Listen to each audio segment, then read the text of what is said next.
catch me on the spot. Now I need to share my mind, not meditate for myself only, but to meditate for all.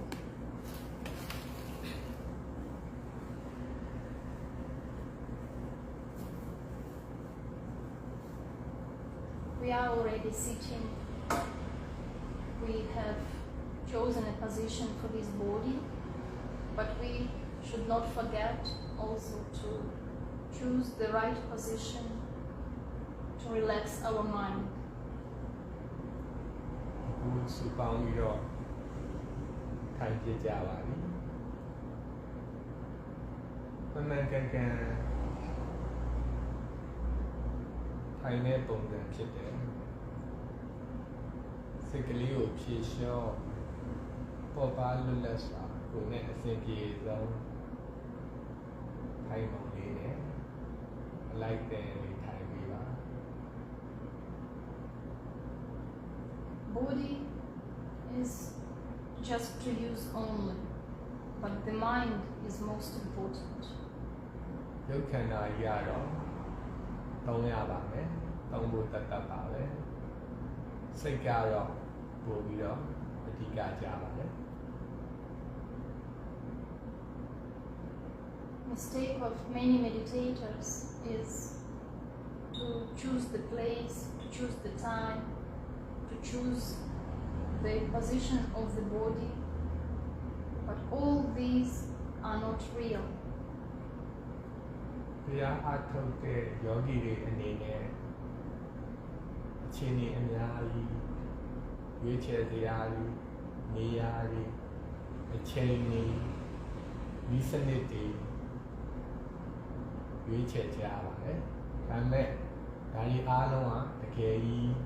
အဓိကအစစ်အမှန်တွေအနေနဲ့တော့ဟုတ်နေပါဘူး။ Meditation is the mental action, and we use the body just to use only, just to keep this body present without extra disturbance, to be able to work with the mind. တကယ်တရားအလုပ်ကတော့စိတ်အလုပ်ပါပဲဒီခန္ဓာကိုယ်ကြီးရတော့လည်းသုံးရတာပါပဲခန္ဓာကိုယ်ဝင်တော့ဝင်ကိုအတားအဆီးအနောက်အရှက်မဖြစ်စေတဲ့သင်သင်လျောက်ပတ်တဲ့အနေအထားလေးနဲ့ထိုးထွင်းဉာဏ်နဲ့စိတ်အလုပ်ကိုဆက်သွားနိုင်အောင်ခန္ဓာကိုယ်သုံးရုံလေးသုံးရပါမယ်မှန်မှန်ကန်ကန်သုံးပြရပါမယ် We are used to do something with the body and for the body, to work with the body and to clean the body. So we should actually take care of the mind. ခန္ဓာဝင်ကြီးကတော့ဒီလိုပဲထမ်းရတာပါပဲဒီခန္ဓာကြီးကိုလမ်းလျှောက်ပေးရတယ်ဆွေးကြောတုတ်တင်တန်ချင်းရေချိုးပေးရတယ်ဒီခန္ဓာဝင်ခန္ဓာအလုံးထမ်းနေရမယ်လေစိတ်ကလေးကိုမမေးရပါဘူးတတိလေးကိုမမေးရပါဘူးစိတ်ရဲ့တတိအလုံးကိုမပြတ်ဝါမြရပါမယ်ခန္ဓာသုံးနေတဲ့ကြပြိုင်နဲ့စိတ်ကလေးရလည်းပဲတိတိလေးနေရပါမယ်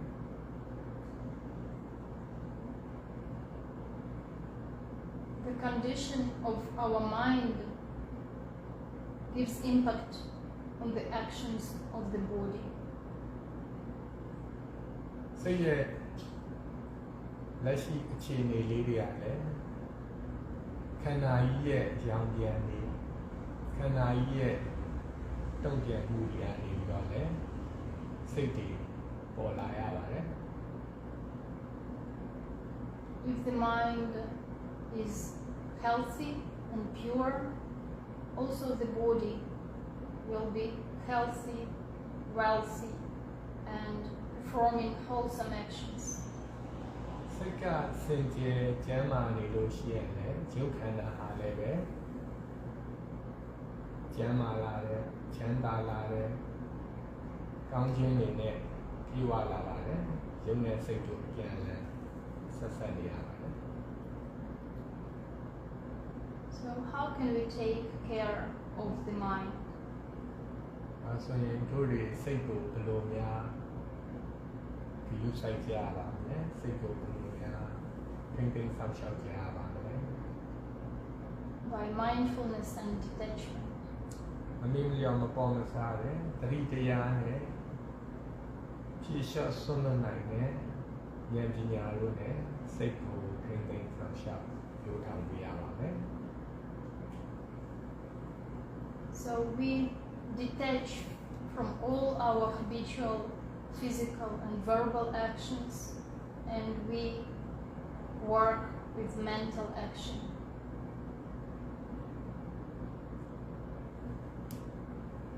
We ယော detach. ဂီတို့ရဲ့ကာယဝစီမနော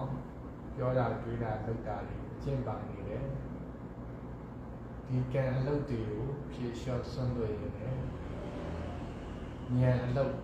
အစားထိုးပြရပါမယ်မမေ့မလျော့ရဲ့ပရိသေယဆွမ်းလွတ်မှုဉာဏ်ဆွမ်းအားကာယဝစီမနောကံနေရမှာတရားအလုပ်စိတ်အလုပ်ဉာဏ်အလုပ်မမေ့ခြင်းသိပေးခြင်းဆွမ်းလွတ်ခြင်းဉာဏ်ပညာတို့ကိုအစားထိုးပြရပါမယ် Only the right mental action of mindfulness and detachment will allow to purify the mind and to know the nature of the truth. ဒီလိုလက်ရှိတိုင်းမှာမမေ့ခြင်းသတိတရားနဲ့ပေါ်သမျှတွေ့ခြင်းပယ်ခြင်းဟုတ်ထင်ခြင်းကိလေသာတို့ဆွမ်းလွတ်နိုင်တဲ့ဆွမ်းလွတ်ခြင်းတရားသတိတရားနဲ့ဆွမ်းလွတ်ခြင်းတရားစိတ်အလောက်ကတာလေးလက်ရှိခဏတိုင်းစိတ်တို့အစဉ်ကျဲတန်ရှင်းစေပြီးတော့ကိလေသာကင်းတဲ့ဉာဏ်အလင်းကိုပေါ်ထွန်းစေပါတယ်သတိထားပါဆွမ်းလွတ်ပေးပါ The nature is not in someone or something. It is knowing the ever new changing impermanent nature. ခုခုတရားရောက်နေတယ်သုတ်ကံခွင့်ယက်တီခွင့်ဖြစ်ခွင့်ရှိမနေပါဘူးတကယ်အမှန်တရားတကယ်သဘာဝတရားမှာတော့မပြတ်တဲ့ဇက်ဖောက်တဲ့ချုပ်ပြောက်ပြောင်းလဲနေတတ်တယ်မမြဲခြင်းအမှန်တရားပြောင်းလဲခြင်းအမှန်တရားတတ်တတ်တာလေဖြစ်နေပါတယ်ဟုတ်နေပါတယ်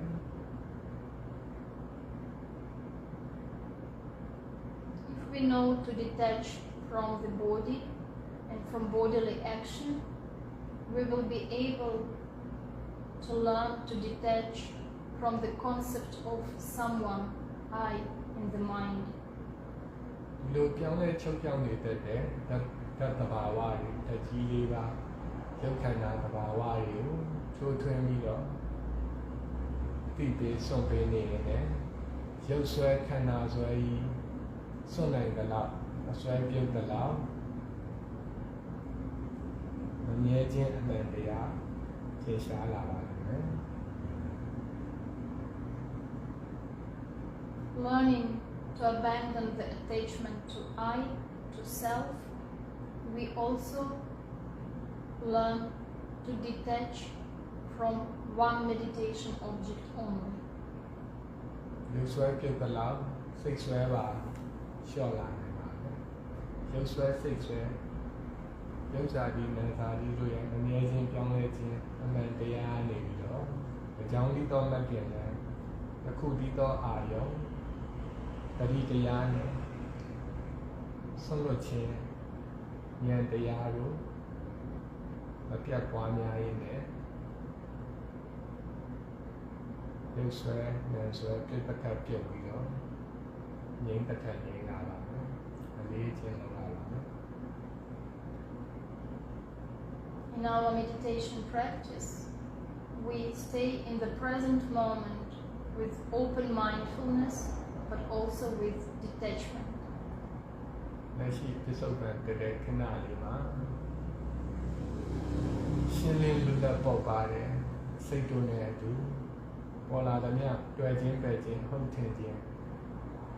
ခိလေသာကိုဆွတ်လွတ်ခြင်း အမှန်တရားတို့နဲ့လူလက်တဲ့စိတ်ဆွမ်းလွတ်တဲ့စိတ်ကျင်းတဲ့ငြိမ်းတဲ့စိတ်ကလေးနဲ့ဆက်လက်ပွားများပြီးပါ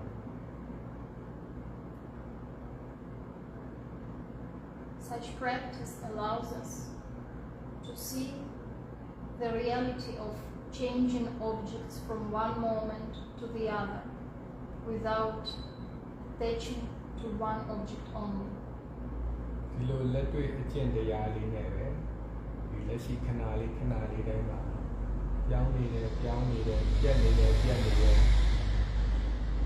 အမှန်တရားလေးတွေကိုမြင်ရင်းနဲ့တစ်ခုချုပ်ဆုံးနေတဲ့သဘာဝတရားနဲ့အစွဲကင်းတစ်ခက်ကင်းလာပါမယ်။ငါပဲသူပဲဘာပဲညာပဲတစ်ခုတယောက်အစွဲတွေကရောတစ်ခက်ရောလာပါလိမ့်မယ်။လက်ရှိတိုင်းမှာလက်တွေ့ကြပြောင်းလဲခြင်းဖြစ်စဉ်တွေကိုပရိသေထားပြီးရင်ဆွမ်းပေးပါပါ As beginning meditators, we are used to know the breath only. But breath is not to grasp as something real, it's not to hold to. ကနဦးစသချင်းတရားအားထုတ်သူတွေအနေနဲ့ကတော့ဝင်လေထွက်လေကိုပွားများကြပါတယ်ဒီထွက်သက်ဝင်သက်လေးကိုတကယ်ကြီးအဟုတ်ကြီးထည့်ပြီးတော့စုပ်ကန်ပွားများတတ်ကြပါတယ်ဝင်တိုင်းထွက်တိုင်းပြောင်းလဲပြနေတယ်ချုပ်ဆုံးပြနေတယ်ပြက်ပြနေတယ်အမြဲချင်းကြီးရမှာဝင်တိုင်းထွက်တိုင်းမှာတိပေးနေသူ့သဘောလေးအတိုင်းကိုပြောင်းနေပြက်နေချုပ်နေငြိမ်းနေတယ်သဘာဝလေးကြက်ထက်ကြအောင်အကြောင်းပြောင်းပြီးတော့ပွားများပြရပါမယ်တယောက်အနေနဲ့တစ်ခုအနေနဲ့ဝင်လေထွက်လေနေနဲ့ကိုမြဲနေလို့မရှိပဲပြောင်းပြနေပါတယ်ပြက်ပြနေပါတယ်တတိထားပါ The breath is not the only happening. If we practice mindfulness with attachment, then we reject the reality of happening, like sound or thoughts or sensations. They are also happening, so we should not attach to the breath only and reject other objects. ဒီဝင်လေထွက်လေတစ်ခုကြီးကိုဆွဲကန်မှတ်ရင်အဆွဲနဲ့မှတ်တာလည်းဖြစ်နေပါလိမ့်မယ်ဝင်လေထွက်လေရဲ့မမြဲခြင်းသဘောကိုနောက်ွယ်ရသဘာဝကိုပွားများတက်ရပါမယ်ဒီဝင်တိုင်းထွက်တိုင်းတစ်ချိန်တည်းမှာပဲအကြာအာယုံတွေအတွေးတွေအထီးအတွေးတွေတခြားသောအာယုံတွေရတယ်ဖြစ်ရင်းပြနေပါတယ်ချုပ်ပြောက်ပြောင်းလဲပြနေပါတယ်ဝင်လာထွက်တာရွယ်ကန်လိုက်ရင်တော့ကြံတဲ့သဘာဝဖြစ်စဉ်တွေကိုပယ်လိုက်လို့ဖြစ်သွားနိုင်ပါတယ်ဝင်လေထွက်လေကိုတောင်းပြီးဝင်လေထွက်လေရဲ့သဘာဝတရားမမြဲခြင်းကိုတတိထားပြီးဆွတ်လွတ်နိုင်ခြင်းနဲ့အတူကြာတိပြက်တွေးတိပြက်ထိတိပြက်အပြိုင်ထဲမှာအာယုံမှန်သမျှယုံနာမှန်သမျှစိတ်သုံးချုပ်ဆုံးပြောင်းလဲပြည့်စည်နေတာကိုသင်ရှားသည့်အထိဉာဏ်တက်ဝင်ရပါမယ်ဝင်လေထွက်လေကိုတောင်းတယ်လမ်းမဆုံးပါဘူး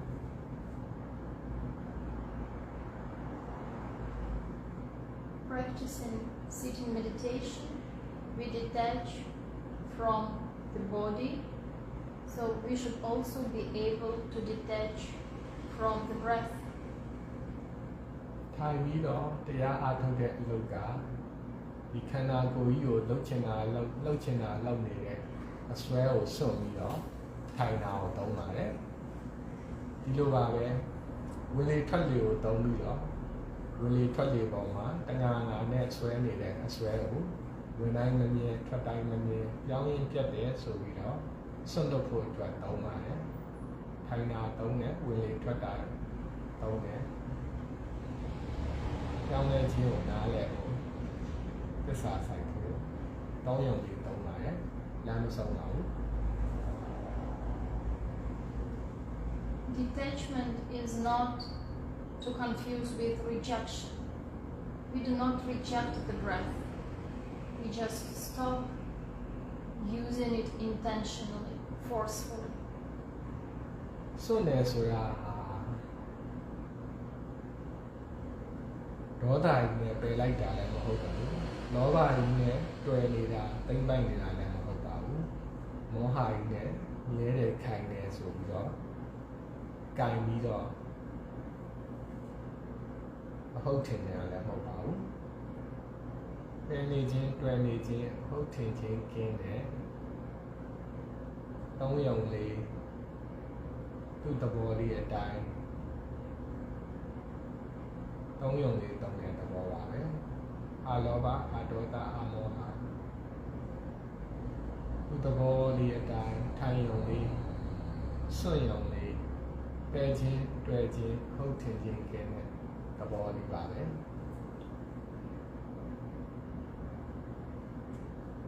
We let the breath happen by itself and we just know only. သူ့တဘာဝသူ့အတိုင်းလေးရှုသွင်းရှုထုတ်နေတယ်ဝင်ပတ်ထွက်ပတ်လေးအသာလေးဘေးကနေအလိုက်တဲ့လေးသိရုံလေးသိပေးလိုက်တဲ့သဘောလေးပါပဲအခုခုကြီးအနေနဲ့ကင်ပြီးတော့တွေ့ပြီးတော့အားထက်အားဆိုင်ပြီးတော့ပြုလုပ်နေမှုတွေရတော့တွေ့ခြင်းပယ်ခြင်းပါပဲအားမထက်အားမဆိုင်ပဲတဏှာနဲ့တစ်ခုခုအနေနဲ့လောက်တာမဟုတ်ပဲလောက်ရုံလေးအလိုက်တဲ့လေးအနေတော်လေးအကြောင်းကြောင်းပါ Only in this way of knowing the breath only, experiencing only, we are open to the truth of the change of breath as the object of meditation to another object that can come into our mindfulness. ဒီလိုလောက်ရုံလေးသူ့သဘောလေးတဘာဝလေးအတိုင်းအားထုတ်နေတယ်ကြိုင်သမျှကိုကျင်းလာပါမယ်စွန့်လာနိုင်ပါလိမ့်မယ်ဝင်သက်ထွက်သက်ကိုအရှုခံအဖြစ်ရှုနေရင်လည်းပဲဝင်သက်ထွက်သက်တည်ရဲ့မမြဲခြင်းပြောင်းလဲခြင်းစုပ်ကိုင်ရမရခြင်းဟာလေဝင်လေထွက်လေအရှုခံနေရမှာမမြဲခြင်းအရှုခံဖြစ်လာပါလိမ့်မယ်မမြဲခြင်းအရှုခံနေရမှာရှုနေတဲ့ဉာဏ်ရှုနေတဲ့စိတ်အနေနဲ့ပါပြောင်းရင်ပြပြနေတယ်ရှုယုံလေးသဘောလေးမမြဲခြင်းတရားလေးသဘောလေးတသက်နဲ့ပဲရင်းတစ်ထက်ရင်းလာပါပြီ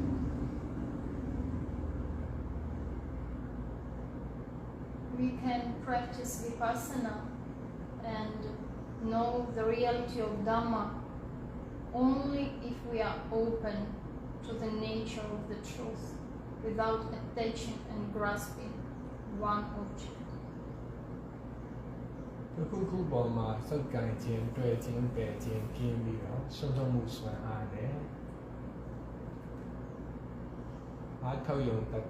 ကြည်ယုံတတ်လေးကျင့်နိုင်မှသာလေမမေ့ခြင်းတတိနဲ့ဆွတ်လွတ်ခြင်းဉာဏ်ပညာနဲ့အားထုတ်မှသာလေအခုတရားတစ်ချိန်တည်းရာအစွဲပြုတ်လာပါမယ်အခုခုကနေခင်းတစ်ခါခင်းငင်းတစ်ခါငင်းလာပါ This is why practicing only mindfulness is not enough. We should have detachment for every moment of mindfulness. ဒါကြောင့်မလို့တတိတတကလေးရတော့မလုံလောက်ပါဘူးဒီတတိနေရာမှာဆွတ်လွတ်ခြင်းတရားဉာဏ်တရားအစားထိုးမှသာလေမမြဲခြင်းတရားထင်ရှားခြင်းနဲ့အတူဟုတ်တိုင်းမှန်စွာအရှိကိုအရှိတိုင်းမြင်တဲ့ရတ္ထကဗုဒ္ဓဉာဏ် ဝိပဿနာဉာဏ်အရှိတိုင်းသဘာဝအတိုင်းသဘောအတိုင်းထင်ရှားလာတယ်အမှန်တရားထွန်းကားခြင်းနဲ့တတိနဲ့ဉာဏ်တွဲပြီးတော့ကင်းတစ်ထပ်ကင်းစွန့်တစ်ထပ်စွန့်နေတစ်ထပ်နေလာပါမယ် Mindfulness with detachment enable our mind to experience anicca, anatta. လက်ရှိတိုင်းမှာပရိတရားလေးစွန့်ပေးနေအမြဲခြင်းအမှန်တရားငါတိုင်းငါဆိုင်အစိုးရခြင်းအမှန်တရားဆင်းရဲခြင်းအမှန်တရားလက္ခဏာတွေအိဋ္ဌဒုက္ခအနတ္တလက္ခဏာတွေလက်ရှိတိုင်းမှာထင်ရှားလာပါမယ်မမေ့ပါနဲ့ပရိလေးထားလောဘဒေါသမောဟစိတ်ကြီးတဏှာနဲ့စုပ်ကန်သိမ့်ပတ်တွယ်ပြီးတဲ့လုံးနေကြိုင်တဲ့တဲ့ကာကံဝစီကံမနောကံလုပ်တယ်ဒါတွေကိုစွန့်ရင်ပရိလေးကဲ့ရင်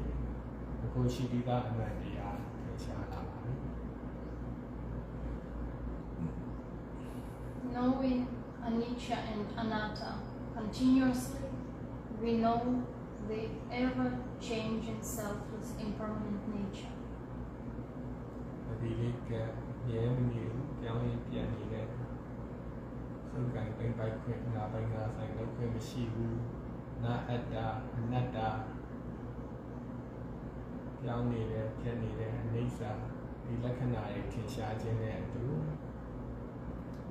ပရိတရားမျိုးနဲ့ဆွလွတ်ခြင်းတရားတွေပြည်ပြလာပါပြီ။ကိုင်ခွင့်မရဘူး၊တိတ်ပိုက်ခွင့်မရဘူး။အလိုအလျောက်ကိုဆွလွတ်တဲ့ဉာဏ်တွေ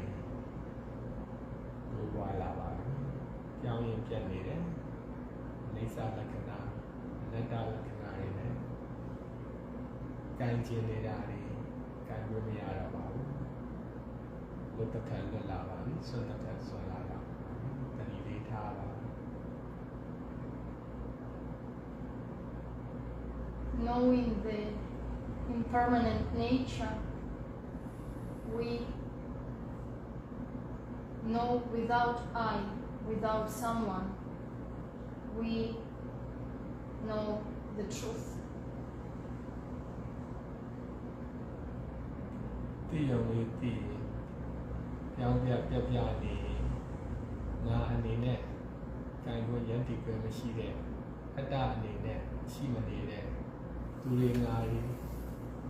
ပုံဖော်ခွင့်ယန္တိကွယ်ရှိမနေတဲ့အနတ္တတဘာဝအိဋ္ဌာတဘာဝနဲ့အတူတဘာဝအမှန်တရားထင်ရှားလာပါလိမ့်မယ် Knowing without someone and something, we have nothing to attach, we have no suffering. တခုခုတရားရောက်အနေနဲ့ဖြစ်ခွင့်ရမနေတာသိခွင့်ရမနေတာအမှန်တရားထင်ရှားခြင်းနဲ့အတူဆွဲခွင့်ရမနေတော့ပါဘူးပူလောင်မှုဒုက္ခတွေတောကတွေလည်းဒါတွေပေါ်မှာပြီးတွေ့ပြီးတော့ဖြစ်ခွင့်ရမနေတော့ပါဘူးငြိမ်းသက်တဲ့ကိစ္စတွေပြန်လာပါဘူး This is why we use mindfulness with detachment from every object. ဒါကြောင့်လို့ရှုကြံမှန်တယ်များပေါ်တယ်များတိုင်းမှာဉာဏ်ဉာဏ်စာတိပြီးအာယုံမှန်တယ်များတိုင်းမှာတတိလေးနဲ့သိပေးပြီးတော့ဆွတ်လွတ်ပေးနေတယ်ပြောင်းရင်ပြပြနေတယ်ဒီတတိတရားဆွတ်လွတ်ခြင်းတရားတွေကြောင့်ပဲလက်ရှိတိုင်းမှာပေါ်လာတယ်များအရှုကြံတိုင်းမှာအာယုံတိုင်းမှာကင်းတတ်တိုင်းခြင်းငြိမ်တတ်တဲ့နေနဲ့ဝိပဿနာဉာဏ်စွမ်းအားလို့ပေါ်ထွန်းလာပါတယ်ဒီအကြောင်းကိုပြောင်းပြရပြုပေးရပါတယ် We practice like this, not attaching, not grasping, understanding or not understanding. We just practice only. ဒီလိုသိပေးစွန့်ပေးအကြောင်းပြောင်းပေးရတဲ့ အရှိတိုင်းဟုတ်တိုင်းမှစွာထိုးထွင်းနားလည်လာရင်လည်းဟုတ်တယ်ခိုင်တယ်မြဲတဲ့အထင်မှားနေတဲ့မောဟကြီးကျွန်းတကယ်ကြီးပဲသိမ့်ပိုက်ရမှာပဲတွေ့နေရတယ်လော လောဘကြီးကျုံအစိုးကြီးပဲအပြက်ရှင်းစရာပဲပယ်စရာပဲ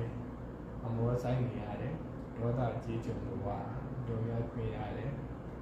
ဒီကြောင့်ဒီတော့ပရိပဋ္ဌာန်လည်းမိုက်ကင်လည်းလေလည်းအကြောင်းလေးပြောင်းပေးပါ Just by practicing only with the effort to practice listening to the Dhamma of Sayadaw Uttamasara, we create a cause for the right understanding. အကြောင်းပြောင်းပေးပါအကြောင်းမှန်အကျင့်မှန်မမေ့ခြင်းဆုံးလို့ခြင်းအကြောင်းပြောင်းခြင်းနဲ့အတူဒီဆရာတော်တို့ပြသပေးတဲ့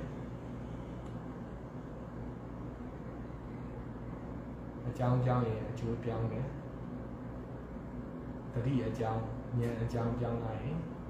အကျိုးပေးရတယ်ချမ်းသာအကျိုးအငြိမ်းအကင်းအလွတ်အကျိုးတရားတွေဉာဏ်အကျိုးတွေပေါ်ထုံးပါတယ်ကံအကြောင်းမှာဉာဏ်အကြောင်းပြောင်းပါတယ်ကံအကျိုးနေရာမှာဉာဏ်အကျိုးပေါ်ထုံးရပါတယ်အကြောင်းအကျိုးလောကပါ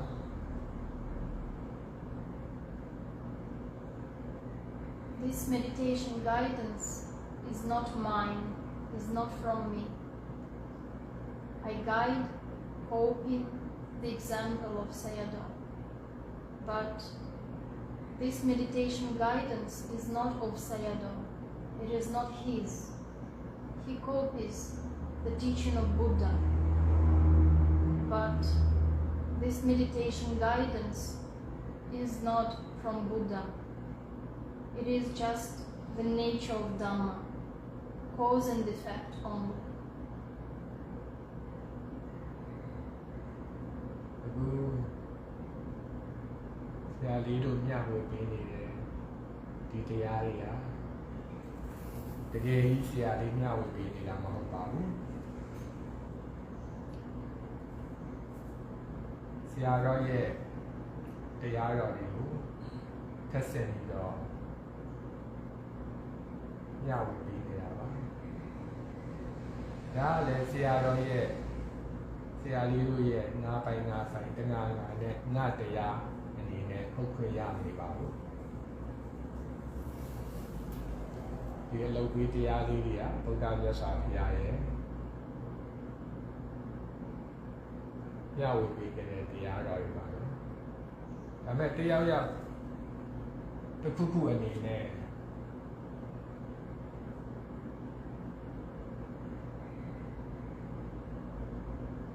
ဟုတ်ခွင့်ရနေပါဘူးအကြောင်းအကျိုးဖြစ်စဉ်တရားသဘာဝအမှန်တရားပဂတိသစ္စာတရားတွေကို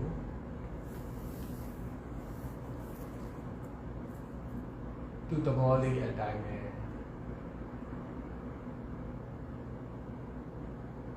ပေါ်ထုတ်ပေးတယ်ပေါ်ထုံပေးပါတယ်ဆရာတရားပဲဆရာတော့တရားပဲဆရာလေးတရားပဲငါတရားပဲအနေနဲ့ဟုတ်နေပါဘူးသူ့တဘာဝအမှန်တရားအနေနဲ့ငကိုရှိပြီးသားအမြဲတမ်းမှန်နေတဲ့အမှန်တရားတွေကိုဗုဒ္ဓဓမ္မကပေါ်ထုတ်ပေးပြီးတော့တန်ခါဓမ္မတရားမျှဝေပေးခြင်းပါပဲအခုတရားတစ်ချိန်တည်းနေရာကြုံရောက်တယ်တရားစစ်တရားမှန်နေပါ I am not real, so the teaching I'm giving is not real. Neither Sayadaw is real. Only ever new change in impermanent nature according to the cause and the effect. ဆရာလေးအနေနဲ့ဖြစ်ခွင့်ရှိနေပါဘူးဆရာလေးတရားအနေနဲ့လည်းမြဲခွင့်စုပ်ကန်ခွင့်ရှိနေပါဘူးဆရာတော်အနေနဲ့လည်းခံခွင့်မြဲခွင့်ယက်တည်ခွင့်ရှိနေပါဘူးအကြောင်းကြောင့်ဖြစ်တဲ့အကျိုးတရားအကြောင်းအကျိုးအမှန်တရားနဲ့ဆက်ဆက်တဲ့မပြတ်တဲ့သက်အောက်ပြန်ချုပ်ပြောင်းနေတဲ့ပြောင်းလဲခြင်းအမှန်တရားတသက်မြတ်တာလို့ဟုတ်ပါတယ်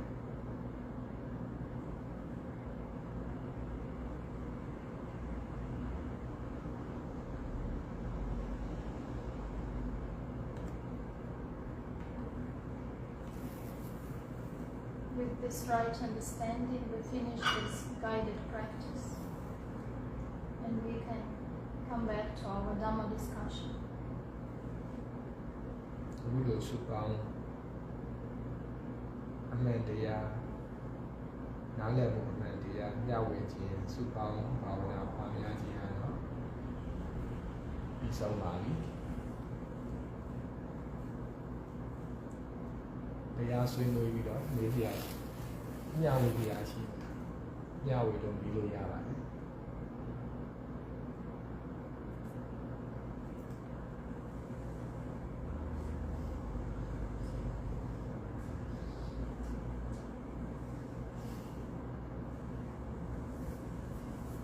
So this is the example of the teaching that Sayadaw gives to us, with understanding that this may be not simple. This is not the guidance of meditation that tells you, do like this, don't do like that. We are free to practice as we can, but we should be changing our mind from the wrong understanding to the right understanding. ဒီဟာတော့အခုဆရာတော့သင်ကြားပြတာပေးတယ်ဒီတရားဘာဝနာတွေထပ်ဆင့်ပြီးတော့နမူနာအနေနဲ့ပြန်လည်မျှဝေပေးတာပါဒီအလုပ်ပေးတရားတွေလို့ဒါလောက်ဒါမလောက်နဲ့ဆိုတော့ပုံစံမျိုးထက်ပို့ပြီးတော့တဘာဝကြနည်းနည်းတယ်နားလည်မှုအမှားနဲ့နားလည်မှုအမှန်အကြောင်းနဲ့အကျိုး လက်ရှိတိုင်းမှာဖြစ်နေတဲ့သူ့သဘောတဘာဝကိုထိုးထွင်းနားလည်ဖို့အတွက်ညဝေပေးတဲ့နီလန်ပါအစမှာတော့နားလည်ရခက်တောင်ခက်နေပါလိမ့်မယ်ဒါပေမဲ့ကိုစီကိုငါကိုယ်တိုင်လွတ်လွတ်လပ်လပ်ကြီးထိုးထွင်းမြင်ပြီးတော့ပွားများနိုင်တဲ့လမ်းကြောင်းလေးရဲ့မျိုးစီအစလေးပါကိုယ်တိုင်လွတ်လွတ်လပ်လပ်မြင်တတ်ဝင်ဖို့ဟုတ်တိုင်းမှန်စွာ လက်ရှိတိုင်းမှာလက်တွေ့ကြကြနားလည်မှုကိုတည်ပေးပါတယ် Mainly, practitioners know the techniques of Kayanupassana, Vedananupassana. Those who practice deeper, they know Chittanupassana. But Sayadaw offers us directly the highest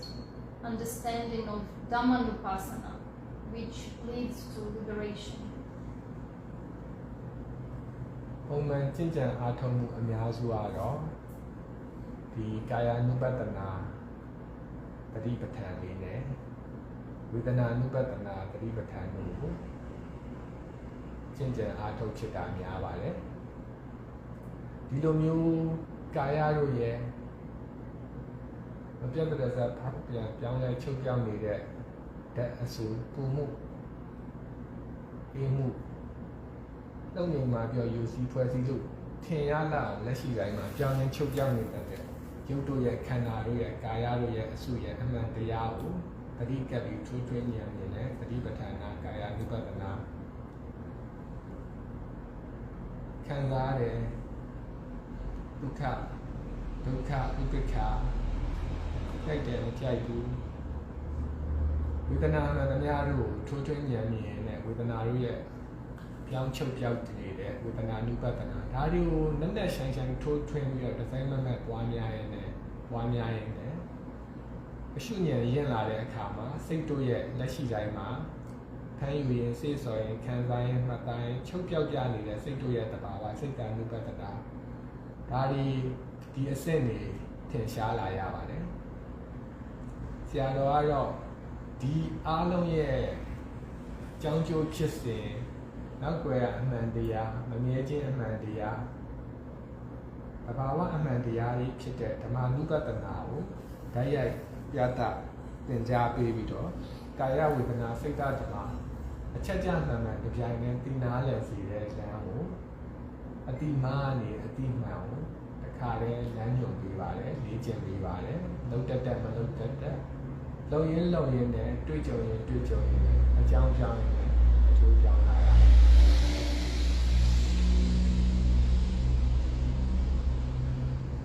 When we practice mindfulness with detachment and learn Dhammanupassana, with our practice, then all the previous stages of Kayanupassana, Vedananupassana, and concentration, they all come together for our practice. လက်ရှိတိုင်းမှာမမိတဲ့တတိလေး mindfulness ရဲ့ဒီပေါ်တဲ့မြပြောင်းလဲပြပြနေတဲ့သဘောကိုနားလည်နေပေါ်တဲ့မြလောဘဒေါသမောဟကိလေသာစိတ်တွေကိုစွန့်သွားနေတယ်စွန့်လို့ပြီးတဲ့ဉာဏ်ပညာတို့ဒီအကျင့်လေးတွေကိုပြုရင်းနဲ့ဒီဓမ္မနုပတနာပူဇီးရင်းနဲ့ဝေဒနာတို့ရဲ့စိတ်တို့ရဲ့ကာယတို့ရဲ့အမှန်တရားကိုသိနာလည်နေစွန့်ပတ်ထက်စွန့်လာနိုင်တယ်ဒီ mindfulness and detachment ဓမ္မနုပတနာတတိပဋ္ဌာန်၄ချက်ပွားများစွန့်လို့တက်လာပါတယ်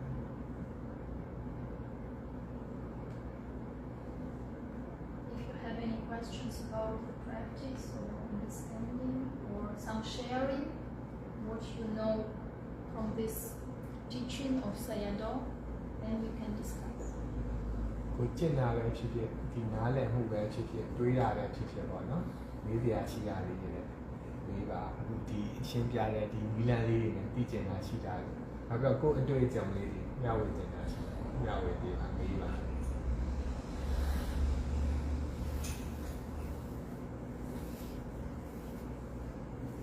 လွတ်လွတ်လပ်လပ်နေကြည့်ကိုယ်စိတ်ထဲပါဘယ်လိုတွေ့ကြလဲဘယ်လိုနားလဲလဲ You ask if this kind of teaching like Dhammanupassana is new to them, because when sometimes they say they listen to Dhamma talks, is it the same what they listen to or different?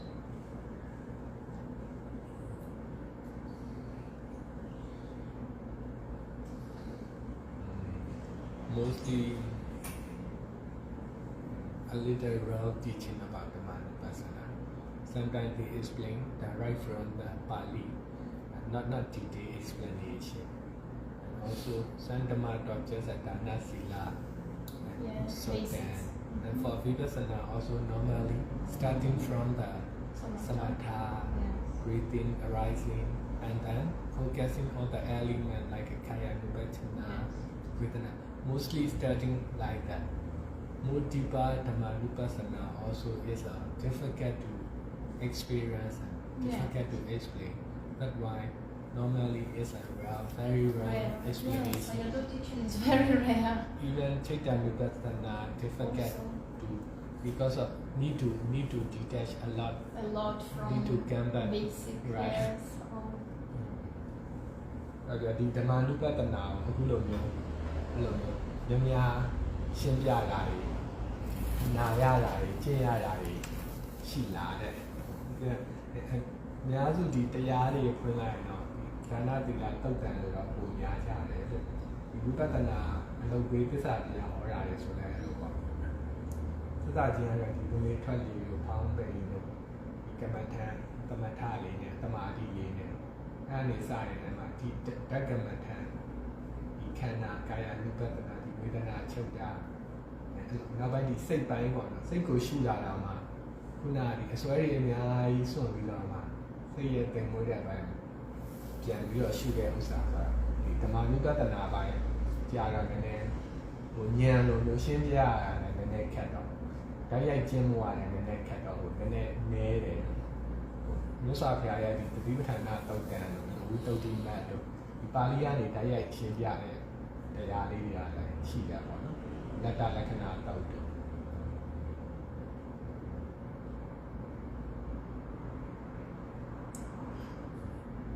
ဒီဆရာတော်ကဒီအပိုင်းနိုင်ငံသားတွေကိုလည်းတောက်လျှောက်ပြောပြတော့သူတို့ကတော့ဒီယုတ်တိယုတ်တာနဲ့ပေါ့နော် logic နဲ့အကြောင်းအကျိုးနဲ့အဲ့လိုမျိုးအမေးဖြေနဲ့အဲ့လိုစိတ်ဝင်စားတဲ့ဒီဓမ္မနုပတနာနဲ့လည်းပို့ကြိုက်တာဓမ္မနုပတနာခေါင်းအနေဆိုတော့ခုနကာယဝေဒနာစိတ်ဓာတ်အကုန်လုံးကိုပါဇက်ရည်နဲ့ပါလို့ရတယ်။နောက်ပိုင်းသူ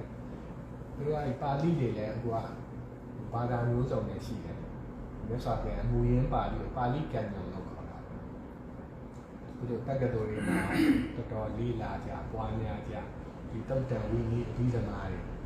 တော်တော်ဝင်နောက်ပြီးလေးလာရင်လည်းဒီအကျင့်ဘက်ကိုပြန်ပေါင်းတာပေါ့နော်။အခု Western Buddhism ဆိုတာသူတို့ကဒီ ဒီဟိုနီယိုဖလာထုံးတန်းစင်လာတက်ပေါ့နော်ဒီတကယ်အသုံးဝင်နဲ့လက်တွေ့သွားလို့ရတယ်ဒီဝိပဿနာလို့ဒီစိတ်ပိုင်းဆိုင်ရာလိုမျိုးတွေတော်တော်လောက်လာကြတာသူတို့ကတော့ကိုယ်တိုင်ဗုဒ္ဓဘာသာလိုမျိုးဆိုတာထက်လက်တွေ့သုံးချဗုဒ္ဓဘာသာI explain about Western or like a Western Buddhism. They focus on that practical approach, like really useful, like a vipassana, like a Buddha psychology approach. They not so much focus on the traditional grasping or attachment. Focus on also they learn a lot of the direct Pali Canyon Buddha teaching. They observe all and also they focus in the practical using like a vipassana. But practical using for benefit. Right. To be relaxed or like to be more concentrated for work or for study. Really practical, yes. တကယ်ဟိုအကျိုးရလာပေါ့နော်ဒီတရားတွေလုပ်ရင်းနဲ့စိတ်တွေငြိမ်းချမ်းလာတယ်ဒီအလုပ်တွေဒီဘဝတွေမှာပို့ပြီးတော့အာရုံစိုက်လာနိုင်တယ်စိတ်ပြဿနာရုပ်ပြဿနာတွေရှင်းသွားတယ်လက်တွေ့တောင်းတာပေါ့ဒီတရားရောတွေသူတို့စိတ်တွေဘယ်လောက်ငြိမ်းချမ်းလာတယ်ဘဝတွေဘယ်လောက်ကြည်လည်လာတယ်အဲ့လိုမျိုးနဲ့Like Westerners, they are not really into understanding samsara, and then they will not practice with understanding of samsara and the ability, chance to come out of samsara. They will only use meditation to improve their life quality. အဲ့လိုမျိုးပေါ့တကယ်ကြီးဒီတဏှာကြီးဆိုတာကလည်းသူတို့ဟိုတိတ်ချာချာကြီးရှင်းရှင်းလင်းလင်းကြီးလို့နားလည်ရတော့လည်းမဟုတ်သေးဘူးအဲ့တော့လည်းတဏှာလွမြောက်လမ်းဆိုတာယူလဲအဲ့လောက်ကြီးသူတို့စိတ်ထဲမှာမရှိဘူးဒါပေမဲ့ဒီတရားကိုအခုအားထုတ်ရင်အခုငြိမ့်တယ်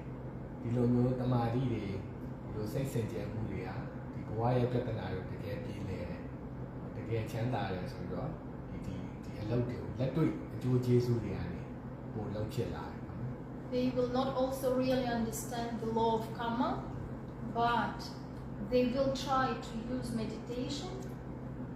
trying to use cause and effect, but to get the results in this life, not understanding the connection from before and after. ဆိုတော့ဒီကံမဒီကံနိယာမပေါ့နော်ဒီကံတရားအကြောင်းကိုလည်းဟိုသိချာတော့မသိဘူးပေါ့နော်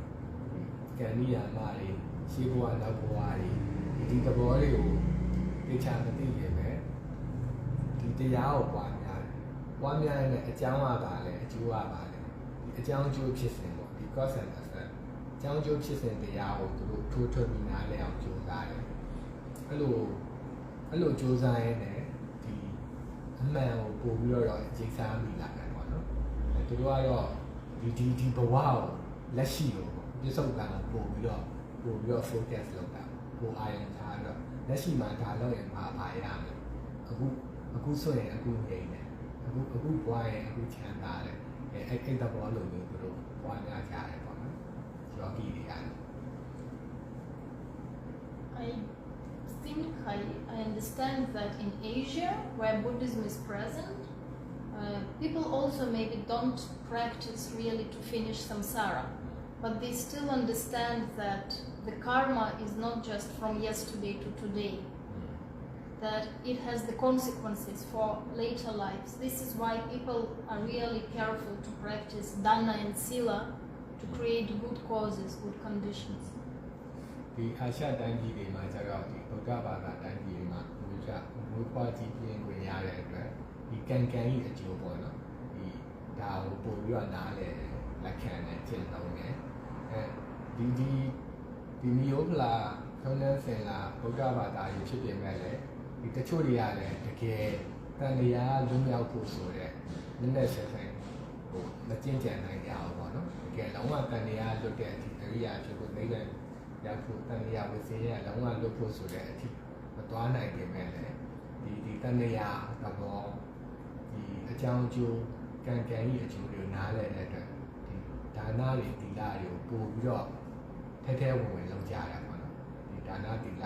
ရဲ့အကြောင်းအကျိုးတွေကံကြီးအကျိုးတွေကိုလည်းနားလည်တယ်ပို့ပြီးတော့လည်းလုပ်ဖြစ်ကြတယ်နောက်ပြီးတော့သူတို့နားလည်တာမနေ့ရတဲ့ဒီနေ့အားလောက်ကလေးတွေမဟုတ်ဘူးပေါ့ ဒီဘဝကြီးဆိုတာအခုဒီမနေ့ဖြန်မနေ့ကရှာမယ်ဒီနေ့စားမယ်ဒီလောက်ကလေးနဲ့ပြီးမနေဘူးဆိုတာလည်းသူတို့နားလဲအဲ့တော့ဒီအကြောင်းအကျိုးဖြစ်စဉ်တွေရဲ့ consequences တွေပေါ့ဒီရဲ့အကြောင်းအကျိုးဖြစ်စဉ်တွေရဲ့ဒီလက်တတ်မှုတွေအရင်ကဒီအရှိန်နဲ့အကျိုးပေးမှုတွေဒီသဘောတွေကိုနားလည်တဲ့အတွက်ဒီအဲ့နားလည်မှုနဲ့ဒါနသီလတွေရုပ်ဖြစ်တယ်ပေါ့နော်ဘာဝနာကိုလည်းပြီးပြင်မယ်လေလုံးဝလွတ်တဲ့အထိတော့ဟိုပွားများခြင်းမှာပွားများဖြစ်ပြင်မယ်ဒီကံကြီးအကျိုးနဲ့ဒါနသီလတွေရောက်ပြီးတော့အတိတ်ပစ္စုပန်ကံနိယာမတွေအရှိန်နဲ့အကျိုးပေးတာတွေဒီသဘောတွေကိုတော့ပို့ပြီးနားလည်ပြီးသုံးသပ်တယ်ပေါ့ But the real respect to Buddha and to the teaching of Buddha would be not only practicing Dana and Sila, but really trying to understand Dhamma, really going into Bhavana, into the practice. မြတ်စွာဘုရားပွင့်တော်မူတဲ့အကြောင်းကြီးမြတ်စွာဘုရားတကယ်သိစေချင်တာတော့ဒါနသီလမှာပဲအများဆုံးလို့မဟုတ်ဘူးတကယ်ဒီဘာဝနာကိုပွားများရတဲ့ဒီဉာဏ်ဖြစ်ဖို့တန်လျာလို့ This is why Sayadaw offers us Dhammanupassana, something which is high, which is really difficult but doable. ဒါကြောင့်မို့ဆရာတော်ကဒီဓမ္မနုပဒနာကိုမြတ်ဆက်ပေးတာနည်းနည်းလေးပို့ပြီးတော့ဆက်စချင်းမှာနားလည်ခြင်းမှာနားလည်မယ်နည်းနည်းလေးမြင့်တယ်လို့ခက်တယ်လို့ဖြစ်နေမယ်ဒါပေမဲ့တကယ်မြတ်စွာဘုရားသိစေခြင်းတဲ့ဓမ္မပေါ့ဒီဓမ္မကိုသိဖို့အဓိကပေါ့နော်ဒီဒါနသီလတွေကလည်းအဲ့အတွက်ပဲပေါ့ဒီဘာဝနာကလည်းဒီဓမ္မစီပြန်ရောက်ဖို့ဓမ္မတတ္တတာလေဓမ္မလည်းလေပေါ့နော်ဒီဓမ္မစီဓမ္မကျန်သွားဖို့ This is the gift of Buddha. ဒါမြတ်စွာဘုရားရဲ့တကယ်ကိုမြင်ရလာတဲ့အမြင့်မြတ်ဆုံးလက်ဆောင်ပါပဲ။အဲဒီသွားရရှိသွားတယ်။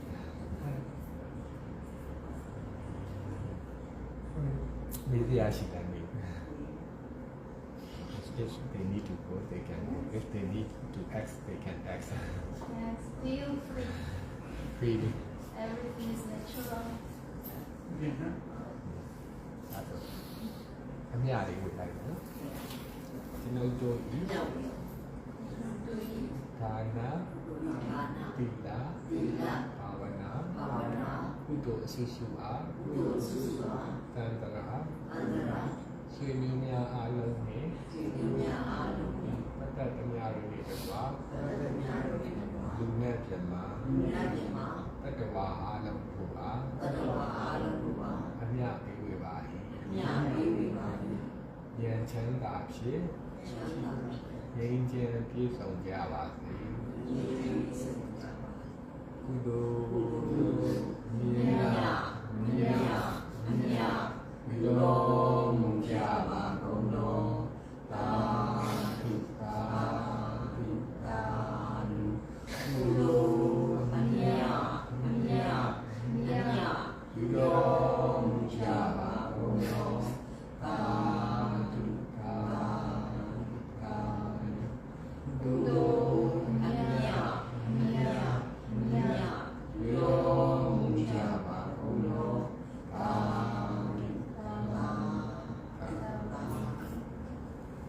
ရှိတဲ့တောင်းတတော့သုထုဆုမြတ်ပေါင်းပြီးပြည့်စုံကြကုန်လေအလိုကင်းရာပူမင်းရဝိပဿနာဉာဏ်နဲ့ဉာဏ်ပုံဉာဏ်ကိုဝေကုဉာဏ်စွာဘာများသိကြအားထုတ်နိုင်ကြပါ